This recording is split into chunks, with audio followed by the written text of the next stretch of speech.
dans l'épître aux Éphésiens, le chapitre 4, épître aux Éphésiens, chapitre 4, les versets 17 à 24. Voilà, les enfants peuvent monter, si vous le voulez bien.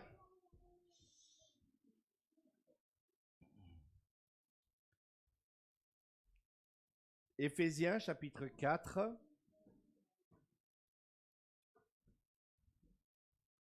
Alors, comme vous le savez, j'ai besoin de rappeler que je suis dans une série, et tant que je ne terminerai pas cette série, eh bien, je vais continuer à faire cette série.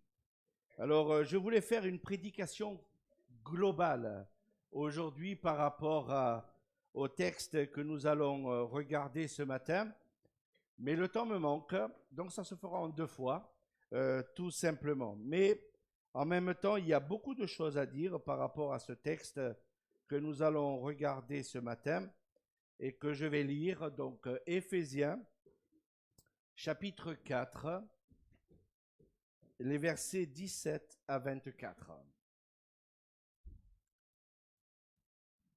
Voici donc ce que je dis et ce que je déclare dans le Seigneur. Vous ne devez plus marcher comme les païens, qui marchent selon la vanité de leurs pensées. Ils ont l'intelligence obscurcie. Ils sont étrangers à la vie de Dieu, à cause de l'ignorance qui est en eux, à cause de l'endurcissement de leur cœur.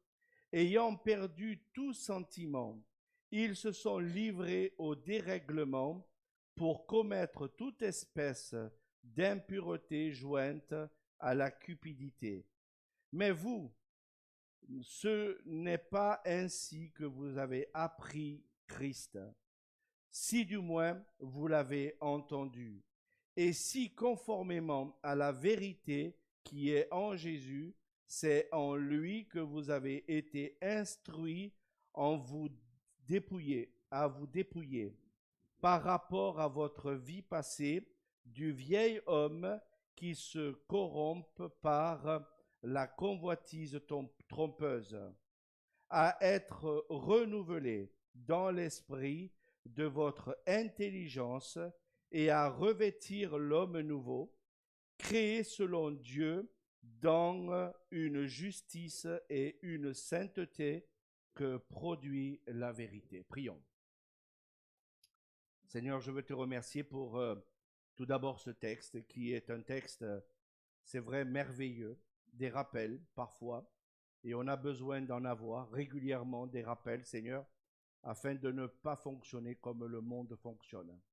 Et Seigneur, moi je te remercie parce que ces rappels nous aident aussi à avoir une meilleure compréhension par rapport à la vie que tu nous donnes dans l'esprit, Seigneur. Et je voudrais te prier, Seigneur, tout particulièrement pour cette prédication, afin que tu m'aides, Seigneur, à tout simplement l'apporter et que nous puissions en tirer exhortation ce matin. Amen. Je vais faire un petit rappel assez rapidement.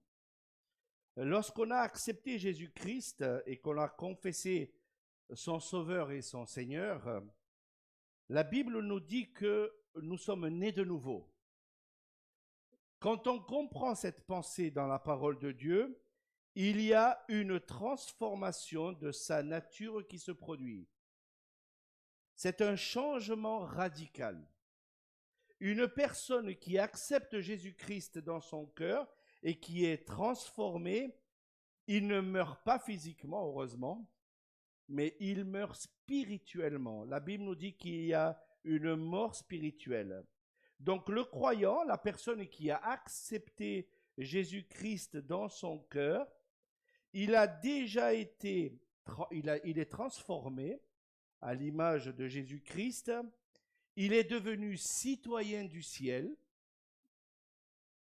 Il va simplement devenir un enfant de Dieu, ce que la Bible appelle être un enfant de Dieu.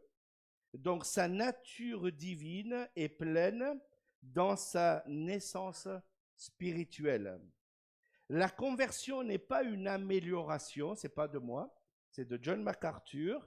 La conversion n'est pas une amélioration ou un perfectionnement de ce qui existe auparavant, c'est une transformation totale.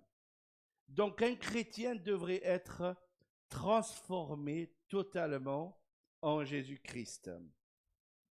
Laissez-moi vous donner quelques exemples dans la parole de Dieu qui me fait prétendre qu'un chrétien doit être transformé radicalement. Le Nouveau Testament décrit un croyant comme possédant une nouvelle intelligence. C'est pas moi qui le dis, c'est la parole de Dieu. Une nouvelle volonté, un nouveau cœur, un nouvel héritage, une nouvelle relation, une nouvelle puissance, une nouvelle connaissance, une nouvelle sagesse, une nouvelle perception des choses, une nouvelle compréhension des choses, une nouvelle justice, un nouvel amour, de nouveaux désirs et une nouvelle citoyenneté qui se trouve dans l'éternité.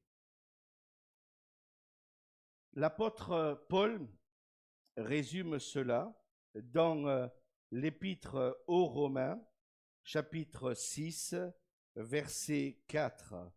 Et il dit ceci: nous avons donc été ensevelis avec lui par le baptême en sa mort, afin que, comme Christ est ressuscité des morts par la gloire du Père, de même, nous aussi, nous marchons en nouveauté de vie. Waouh! Est-ce que c'est bien vrai? Est-ce que nous marchons en nouveauté de vie? Est-ce que nous sommes une nouvelle création, comme nous est dit cette expression qui se trouve dans 2 Corinthiens, chapitre 5, verset 17.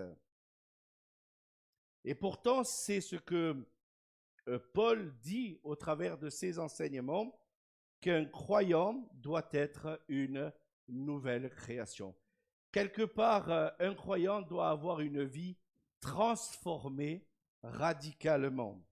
L'apôtre Paul dit ceci: j'ai été crucifié avec Christ. Si je vis, ce n'est plus moi qui vis, c'est Christ qui vit en moi. Vous l'avez bien compris, j'espère que vous avez bien compris. Sinon, relisez Galates chapitre 2, verset 20. C'est pas moi qui parle, c'est l'apôtre Paul au travers de la parole de Dieu. J'ai été crucifié avec Christ, et si je vis, ce n'est plus moi qui vis, c'est Christ qui vit en moi. Si je vis maintenant dans la chair, je vis dans la foi au Fils de Dieu, car qui m'a donné et s'est livré lui-même pour moi. Donc vous avez bien entendu, Christ vit en vous.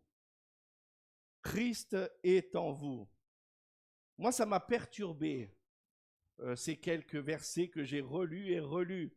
Mais pourquoi donc alors, si Christ est en moi, pourquoi donc je continue à pécher? Pourquoi donc cette ancienne nature qui est en moi continue à pécher? L'apôtre Paul a encore une explication. Romains chapitre 7, versets 17 et 18. Ce n'est plus moi qui le fais. Il y a une lutte, n'est-ce pas, dans le cœur de ce Paul. Ce n'est plus moi qui le fais, mais c'est le péché qui habite en moi. Ce qui est bon, je le sais, n'habite pas en moi. C'est-à-dire, dans ma chair, j'ai la volonté, mais non le pouvoir de faire le bien. N'est-ce pas, on serait très heureux, je suis persuadé, tous les matins qu'on se lèverait. Aujourd'hui, je vais faire ma bonne action, la BA de la journée. Mais il faut bien avouer qu'il y a des fois, je ne fais pas toujours des bonnes actions.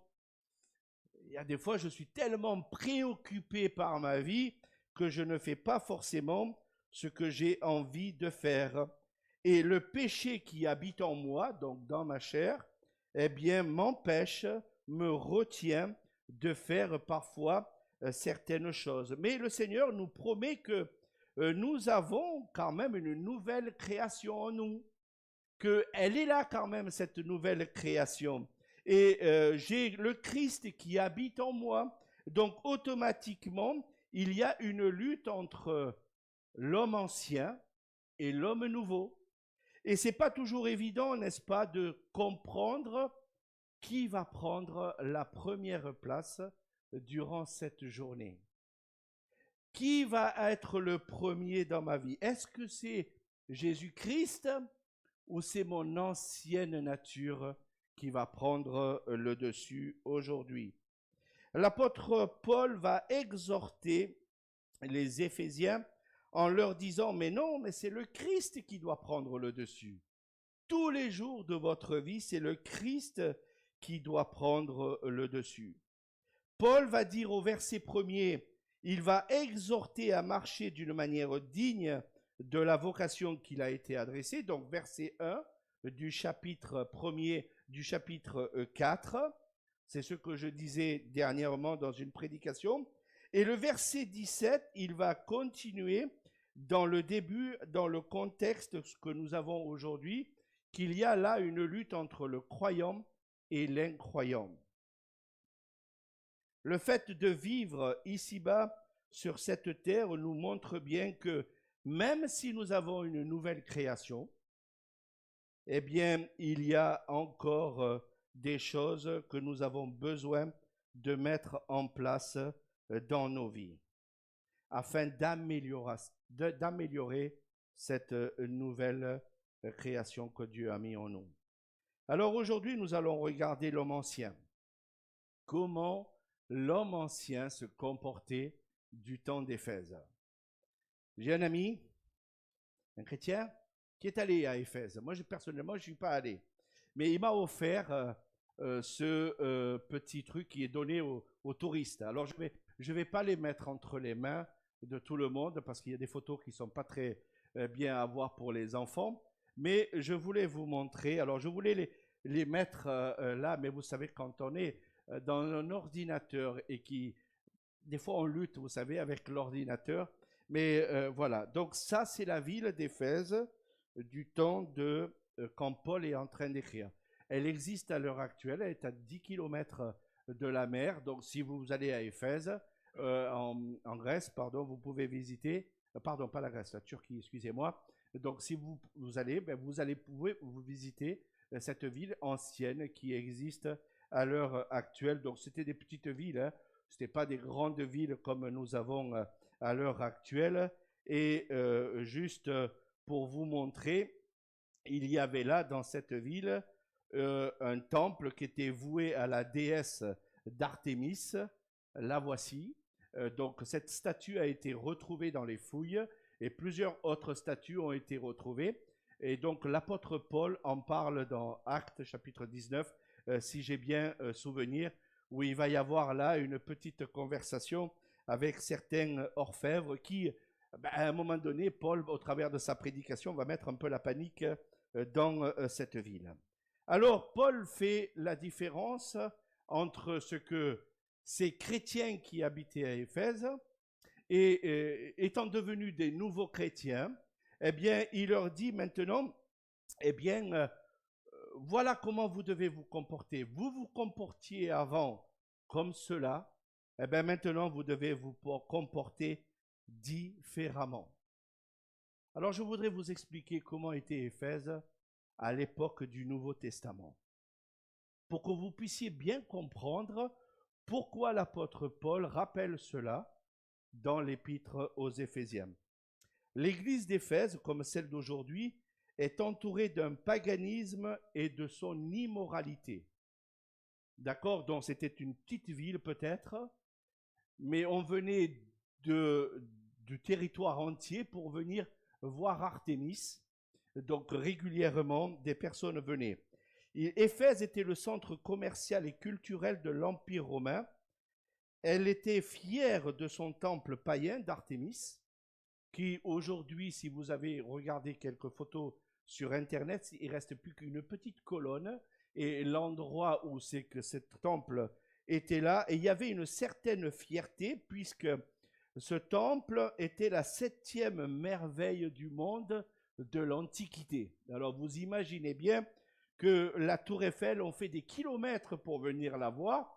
Eh bien, Artémis, le temple d'Artémis, on faisait des kilomètres pour venir voir ce temple d'Artémis. Mais c'est aussi la ville là, sur le plan par la débauche et l'immoralité sexuelle qui y régnait. C'était quelque chose de très connu. Et on venait là, dans cet endroit, on ne venait pas là par ignorance. On savait très très bien ce qui était en train de se passer dans cette ville.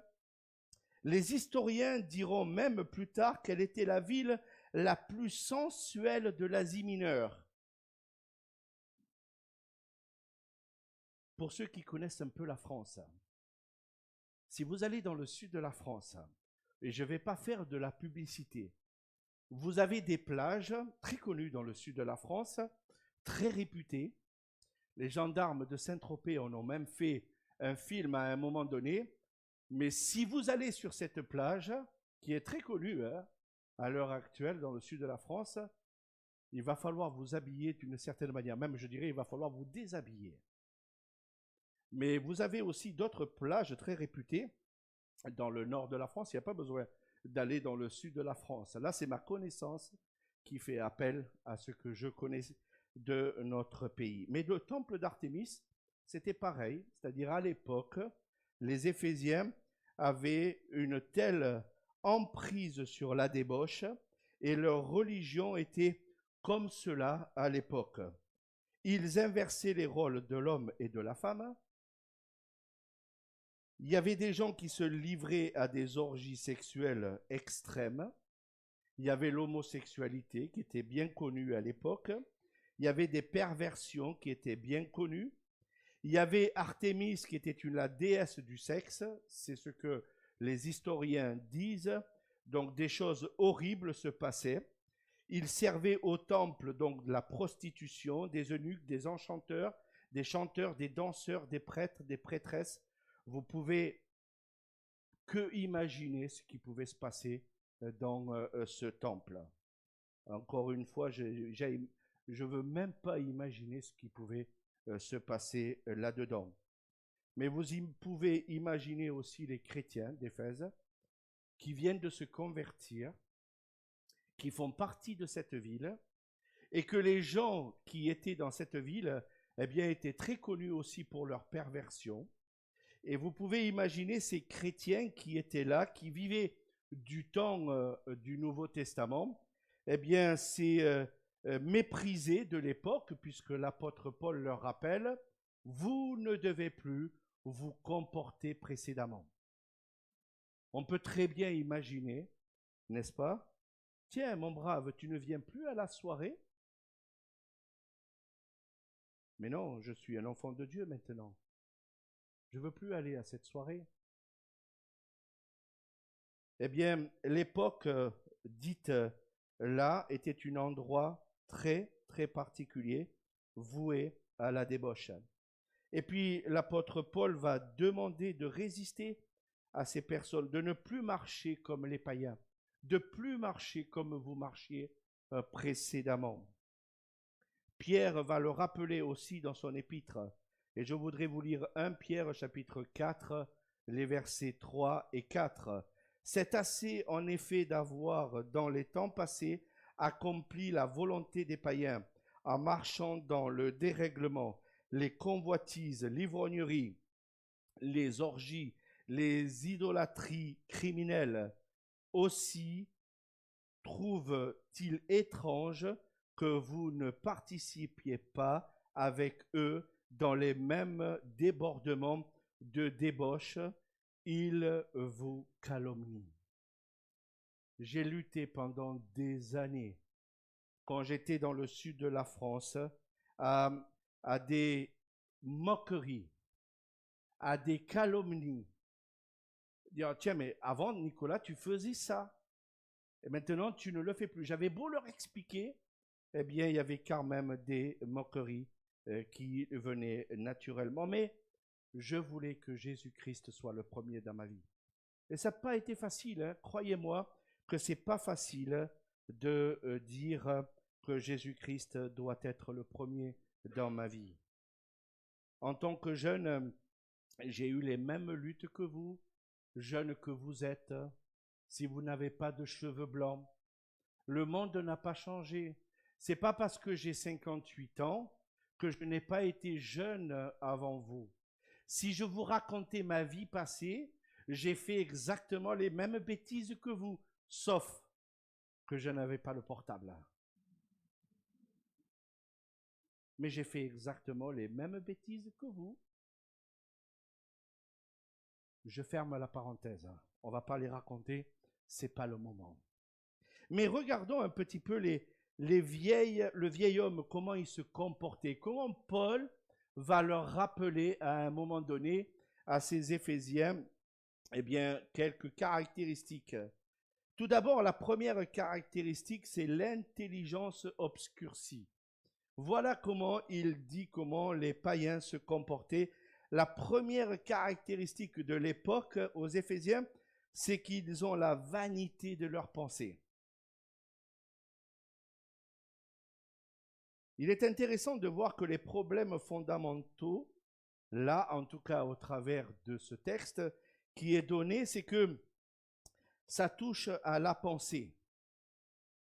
Mais vous savez, quand je regarde l'être humain, il aime bien se vanter de ce qu'il a dans sa cervelle, ce que Dieu lui a donné dans sa cervelle.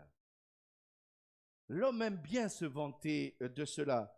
L'homme bien se vanter de ignorant qu'il était. Hein, il est devenu très grand au travers des études qu'il a eues, de son enseignement, de son apprentissage, de ses vérités qu'il a acquis avec le temps. On aime bien, n'est-ce pas, se vanter de ça. Hein? Si vous avez fait la Sorbonne, alors là, vous êtes l'élite. Hein? Par contre, si tu n'as pas fait la Sorbonne, si tu as fait les arcs sur argent, alors là, le collège n'est pas du tout connu. Hein? Et vous avez ça aussi, vous savez, dans certains pays. Hein? En Angleterre, vous avez certains lycées très connus. Des gens vont faire des kilomètres. Certains vont traverser le monde pour aller faire les études à tel endroit.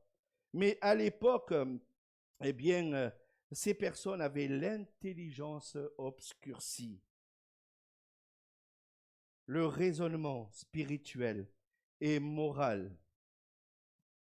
Ils mettaient l'accent sur le fait qu'ils avaient une grosse cervelle. Leur littérature, leur art, leur philosophie, leurs politiciens, leurs scientifiques, c'étaient les meilleurs de l'époque. Il n'y a rien de nouveau sous le soleil, n'est-ce pas? Hein? On a beau avoir une grosse cervelle, mais si on n'a rien dans le cœur, ça sert strictement à rien.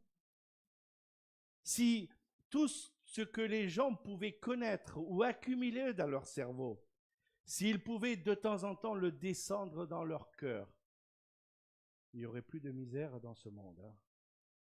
Et Paul leur dit, vous avez l'intelligence obscurcie. Futilité. Courir après des chimères. La vie ne prend plus le dessus. La vie était vide de sens. La vie de l'époque était sans but, était stérile. La seule chose qui courait, c'était auprès du temple d'Artémis. Vous pouvez vous imaginer un petit peu ce genre de choses. L'intelligence obscurcie. Deuxième caractéristique que je vois dans ce texte, c'est l'aveuglement. Ils vivent en aveuglement, le monde d'illusions, incapables de comprendre la vérité de Dieu. On peut comprendre, n'est-ce pas? Ce matin, j'ai mis l'accent sur le fait que magnifique est le Seigneur dans le fait de la création. Parce que nous reconnaissons en tant que chrétiens que Dieu est le créateur, n'est-ce pas, de l'univers. Allez dire ça dans ce monde qui nous entoure, que Dieu est le créateur de l'univers. Mais ils vont vous prendre pour un illuminé. Ah bon? Mais non, le monde a été créé il y a des millions d'années. On est venu ici par hasard. Ah bon? Mais non, mais écoute, réfléchis un peu. C'est pas possible. Il y a un créateur. Non, non, on est venu par hasard. Bon, ben, prouve-moi ton hasard. Et quand on discute avec certaines personnes qui vous disent on est arrivé par hasard, ben, il faut bien avouer que des fois, ils perdent les pédales. Hein. Même entre scientifiques, certains perdent les pédales. Hein. Il y a certains qui vont vous dire, ah ben non, c'est plutôt comme ça. Et puis d'autres qui vont vous dire, c'est plutôt comme ça. Et puis non, ils vont dire, oh ben non, je ne suis pas d'accord, moi, avec ce scientifique qui dit cela. Non, non, je suis plutôt d'accord avec l'autre. Même eux perdent les pédales. Hein. Vous savez, moi, je ne perds pas les pédales. Je crois que Dieu est le créateur. Point à la ligne. Qui est le créateur? La poule ou le poussin? Combien de fois je rigole avec ça? Vous savez, je crois que Dieu est le créateur de la poule. Pourquoi? Parce que le poussin avait besoin d'être couvé par la poule. Je crois que Dieu peut faire des choses extraordinaires. Je crois que Dieu peut créer des choses dans un claquement de doigts. Et Dieu a créé l'univers. Et je le crois, tout simplement. Troisième caractéristique, c'est spirituellement et moralement insensible. Ben, comme je vous l'ai expliqué, c'était un lieu de débauche. Donc vous pouvez imaginer que cet endroit de débauche a continué à l'être un lieu de débauche. Quand Paul est passé par là, qu'il a commencé à prêcher, eh bien il y a eu la révolution. Oh là là, lui il faut le faire fuir, parce que si on ne le fait pas fuir, on va perdre notre argent. On ne va plus vendre nos petites statuettes d'Artémis. Hein. Il vaut mieux le mettre à l'extérieur d'Éphèse. Hein. Mais c'est ce qui s'est passé réellement. Allez donner une prédication à Lourdes. Vous allez voir si on ne va pas vous mettre dehors. C'est l'escalade spirituelle et morale. C'est-à-dire qu'on devient insensible à ce qui se passe autour de nous. La nudité dans notre pays est interdite. Elle est tolérée dans certains endroits, mais elle est interdite dans notre pays. Il y a quelques années, j'ai fait un camp à Matania. Et on est allé dans une cascade très connue dans les morts. Alors vous pouvez imaginer la situation, on était 3 ou 4 animateurs. On était tranquillement sur le chemin avec une ribambelle d'enfants qui nous suivaient. Et là, nous avons rencontré des nudistes. Alors, on a essayé de cacher au maximum les yeux de ces enfants qui étaient tout ébahis de voir ces personnes nues. Et nous, on a crié, dire, mais c'est interdit dans ce pays. Nous sommes dans un pays libre, monsieur, m'a-t-on répondu. Mais c'est quand même interdit. Tu n'as pas le droit de te promener, même dans la forêt, nu. C'est interdit. Il s'est interdit. Nous sommes dans un pays libre, m'a-t-il répondu. Et vous savez ce qu'il m'a dit après par la suite? Déshabillez-vous.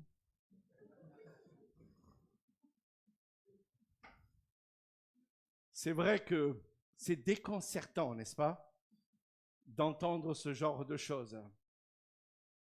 Mais en même temps, c'est ce que le monde est aujourd'hui.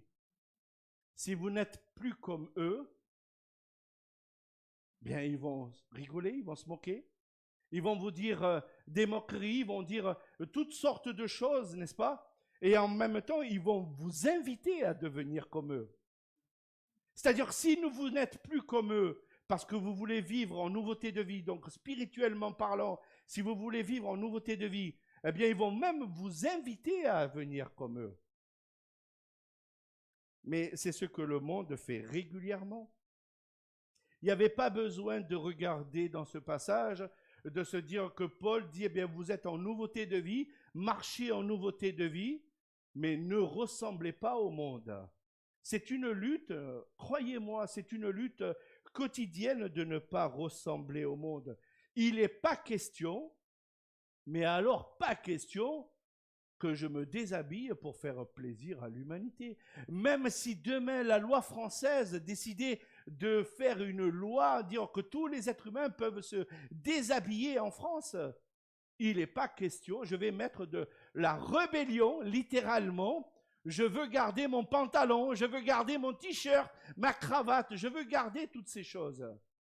C'est de l'immoralité, c'est de la débauche. Et l'être humain nous invite parfois à devenir comme eux. Déshabillez-vous. Ben non, non, non.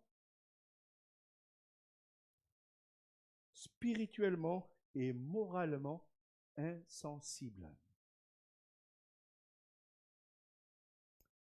Quatrième caractéristique, c'est dépravé d'esprit. Des dépravés d'esprit. J'ai cherché un petit peu qu'est-ce que ça voulait dire être un dépravé d'esprit.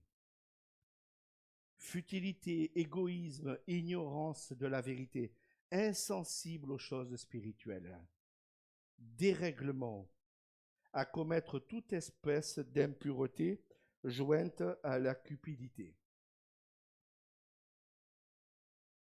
Un de mes professeurs, Richard Visser, en a parlé récemment, Gérard Dagon, qui est auprès du Seigneur maintenant. Merci Seigneur, il a plus à lutter avec ce monde, il est dans la félicité avec notre Seigneur. Mais dans un de ses cours, il me disait à l'époque, donc ça fait 23 ans que j'ai fait ces cours, mais c'est encore tout à fait d'actualité, que le problème de la société aujourd'hui, c'est l'OAS. Alors je ne vais pas parler de l'organisation de l'armée secrète, je reste neutre dans ce domaine, mais pour lui, l'OAS, c'était O comme orgueil, A comme argent, S comme sexe. Il suffit que je me tourne quelques instants dans le journal quotidien pour me dire, mais c'est la perte de l'homme, littéralement. L'orgueil. L'orgueil. Combien d'hommes et de femmes sont tombés à cause de l'orgueil? Il suffit de regarder certaines personnes aujourd'hui se manifester. Je me dis, mais ils sont imbus de leur personne. Hein.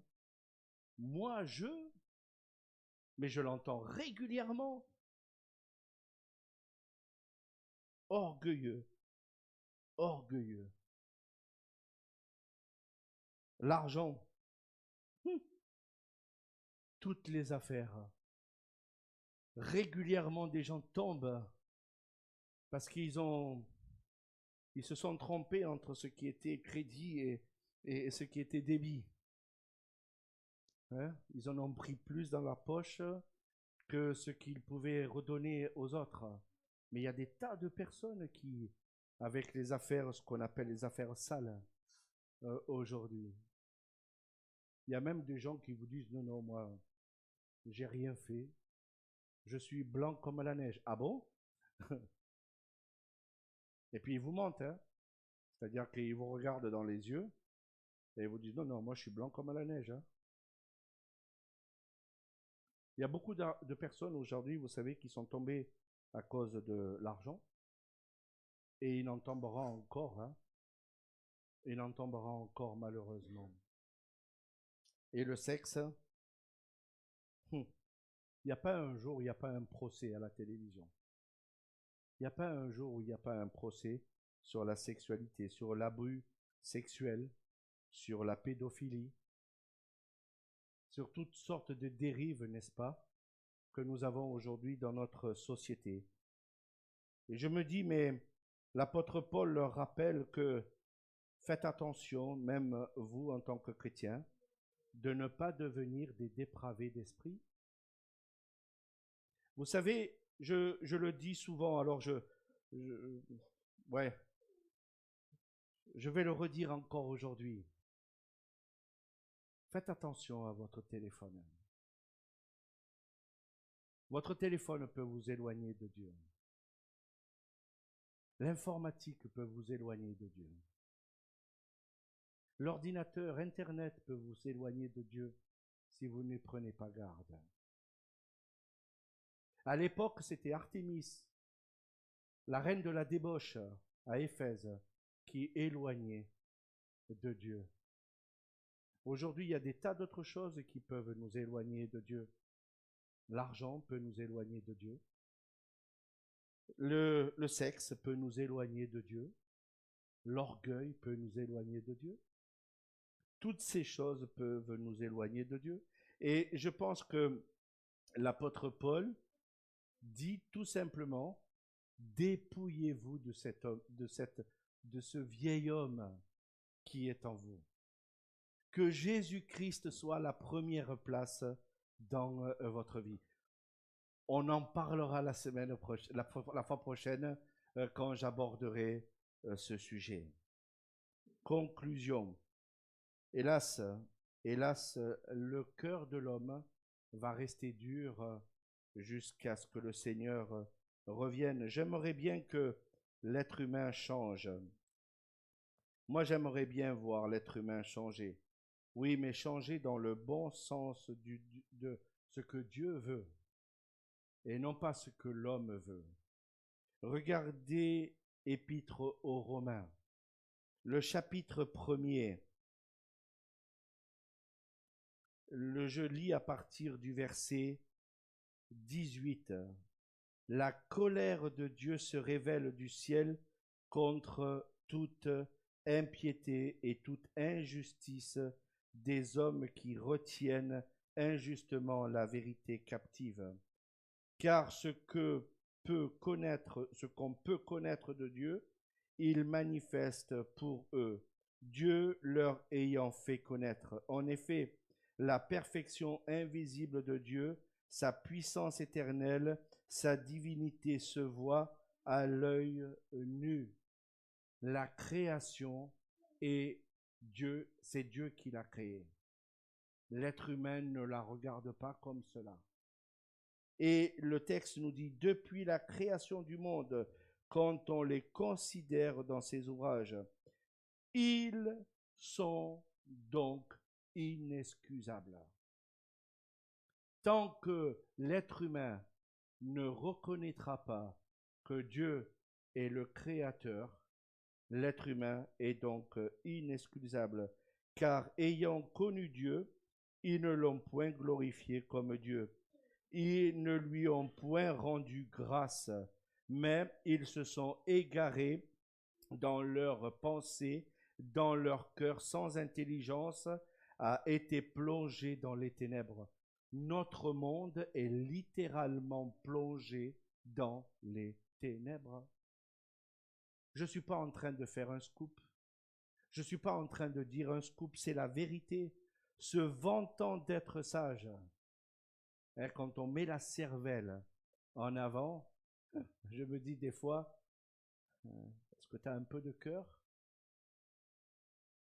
Ils sont devenus fous. Ils ont changé la gloire de Dieu incorruptible en image présente l'homme corruptible, des oiseaux, des quadrupèdes et des reptiles. C'est pourquoi Dieu les a livrés à l'impureté selon les convoitises de leur cœur. Ainsi, ils déshonorent eux-mêmes leur propre corps, en eux qui ont changé la vérité de Dieu en mensonge et qui ont honoré et servi la créature au lieu de créateur, qui est béni éternellement. Je vais juste m'arrêter là. Lisez le reste à la maison. Vous allez voir que le monde est en train de changer, mais pas comme nous le pensons. Et il va de plus en plus, malheureusement, dans les ténèbres. Je ne suis pas en train de faire un scoop, mais le monde va aller de plus en plus dans l'égoïsme, dans l'orgueil. Le monde va s'éloigner de plus en plus. Oh, que le Seigneur nous préserve de ce monde qui va à sa perte, littéralement qui va à sa perte. Que le Seigneur nous préserve de ce monde et que nous puissions rester des enfants réellement de lumière. À Dieu soit toute la gloire, n'est-ce pas? À Dieu soit toute la gloire. Amen. Je vais prier pour terminer ce culte de ce matin. Seigneur, je veux te remercier pour ce rappel, que Paul a donné à l'église d'Éphèse. Et quand on voit l'église d'Éphèse dans le livre de l'Apocalypse, on voit bien, Seigneur, qu'il y avait là des reproches qui étaient faits à cette église.